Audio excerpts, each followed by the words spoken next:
video and today looking at X-Men issue 9, and what an issue. And I tell you, I loved every single bit of this issue.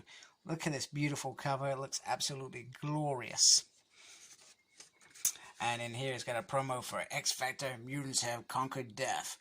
But who investigates when they don't come back? Good question. I look forward to reading that. The story starts with, I guess, a prelude. Even though this is part 2 of the previous issue, where the X-Men are on the run from a horde of Brood. And basically it shows the Kree's idea about creating this ultimate Brood and being able to conquer their enemies. But this Brood doesn't just take over a host, it remembers everything about that host, if that makes sense. Pretty much, long story short, they are willing to use this on their enemies, the Skrulls, other aliens, and more importantly the Shi'ar, who are a big part of the X-Men's universe, so that they can be superior. And this issue is called The King Egg, written by Jonathan Hickman. Leno Francis Yu is on as the artist. Sunny Gu is the letterer. No color of the artist, sorry. VC's Clayton Cole's on the letterer, and Tom Miller is the design, and some other people that I don't know. There you go, there's a close-up. And this is probably going to be the biggest cast I've seen in X-Men series since it rebooted. Quite a big cast. They've even included characters that we wouldn't... They always end up feeling like side characters. Corsair, etc. But they're throwing them all in the mix. This is a big cast, so the X-Men, like I said, are on their run, and Scott's worried about what's behind it. He's not sure he's going to be able to hold them. And X's like, well, maybe we should worry about what's in front of us as well. Meanwhile, DeCoster is making this deal with this dude, and I think you need to read New Mutants. I think there's probably a bit of lead up between Corsair, a bit of friction between them, and how they got the King's Egg.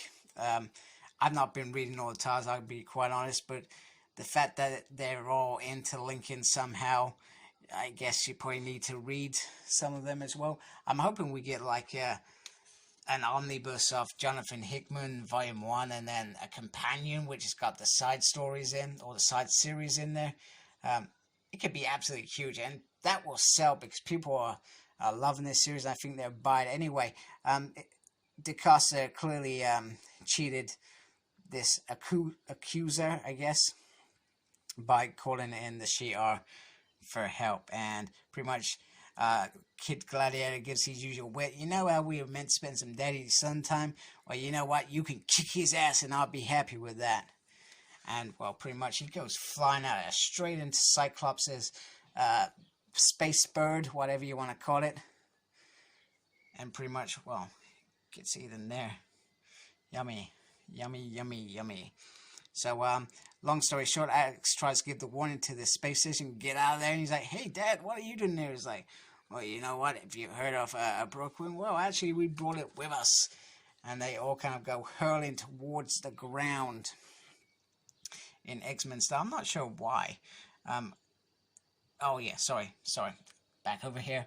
The ship goes past, then the Acanti crashes into that, and then boom, they're all crashing like flies, and it's wicked, and they're on the run now. I love this little bit. So there's a little bit of a monologue here. Scott, imagine that, you know, you've created all these creatures, you're the queen of all these drones, etc., and there's this one thing that can change everything, and more importantly, turn you into a drone.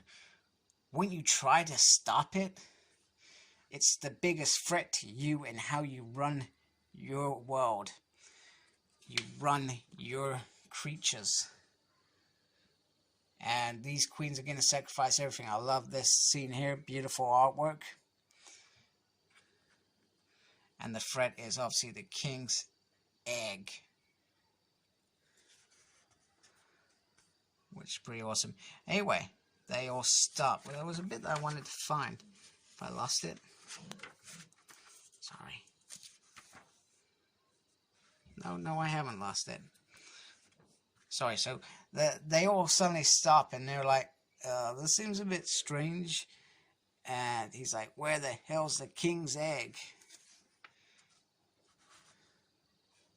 Brilliant.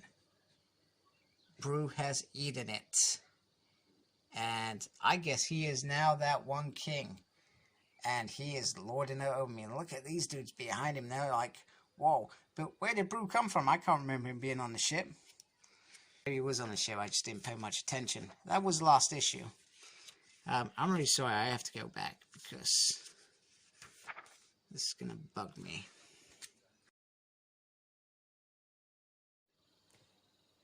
Sorry, found it. 10,000 worlds, 6 trillion drones, 1,000 queens. Now, all those queens can be overridden if there is one king, which they now have. So I just wanted to share that. There's also this bit, the eyes of the Suprema, whoever the hell that is. I haven't been watching that. Black Judges. Oh, okay. So that was about the guys at the beginning. That dude that I wasn't really interested in. He was just a means to the end. The King Egg, a little bit about that. And coming soon, or whenever we get it, which hopefully isn't too far away to get the next issue, because I always love reading new issues, and I am missing comics. So I enjoyed the issue. I love the art. I love the story. It just all flowed together, and it's probably the most fun that I've had reading an X-Men comic in a little while. I'll be honest. I've been quite probably maybe not too critical of John's work, but I've struggled to see the flow and why this is such an awesome series sometimes. And now perhaps we're starting to see that flower develop. Get it? Flower? Crack on? Yeah, okay. Right, so I enjoyed it. Anyway, comment, subscribe. Tell me if you like this issue. Tell me if you're getting it. Tell me if you're into Jonathan Hickman's work. And subscribe. And follow me on Facebook. My page is SmurtP. Follow me on Twitter at SmurtP. No idea what I'm doing, but I'm there. And as always, embrace the geekiness. Take care. Goodbye.